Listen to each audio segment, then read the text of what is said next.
क्या आप जानते हैं भगवान विष्णु को क्यों प्रिय है तुलसी?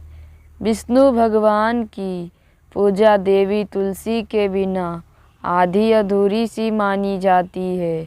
कहा जाता है बिना तुलसी के तो विष्णु जी भोग तक नहीं चखते हैं, क्योंकि वह सृष्टि के पालनहारी तुलसी के पौधों को इतना मानते जो हैं।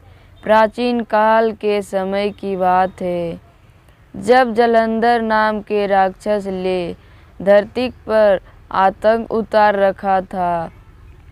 पत्नी वृंदा का प्रतिव्रत धर्म उस राक्षस की वीरता का राज था। ऐसा बताया जाता है कि वृंदा के कारण ही हमेशा विजय होता था। जलंधर के उत्पात से उस वक्त परेशान होकर ऋषि मुनि भगवान विष्णु के पास गए, जिसके बाद काफ़ी सोच विचार करने के बाद भगवान ने वृंदा का प्रतिव्रत धर्म भंग करने के बारे में राय ली। उन्होंने योग माया से एक मृत शरीर वृंदा के बाहर फेंक दिया। पति का शव नजर आया।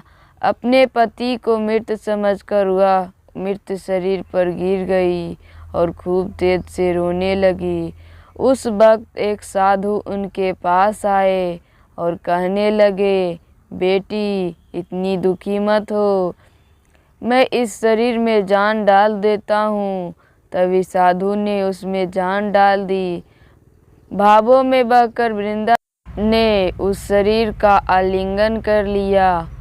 वहाँ उसका पति जलंधर, जो देवताओं से लड़ाई करने में लगा हुआ था, वो तो वृंदा का सतीत्व नष्ट होते ही मारा गया। बाद में वृंदा को मालूम हुआ कि यह तो भगवान विष्णु का छल है। इस बारे में जब उसको पता लगा, तब उसने भगवान विष्णु को श्राप देते हुए, जिस तरह छल से आपने मुझे पति वियोग दिया है, ठीक उसी तरह आपको भी स्त्री वियोग सहने के लिए मृत्युलोक में जन्म जरूर लेना होगा। वृंदा बस इतना कहकर अपने पति की अर्थी के साथ सती हो गई।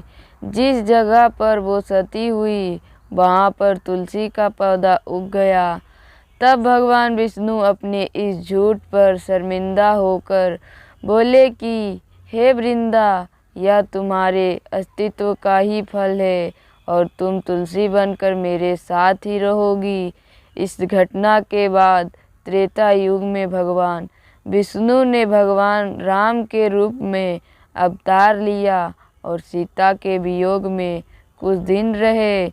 वैसे यह भी बताया जाता है कि वृंदा ने विष्णु जी को यह श्राप भी दिया था कि तुमने मेरा अस्तित्व भंग किया है, तुम भगवान पत्थर के बनोगे, और वही भगवान विष्णु का शालिग्राम रूप है।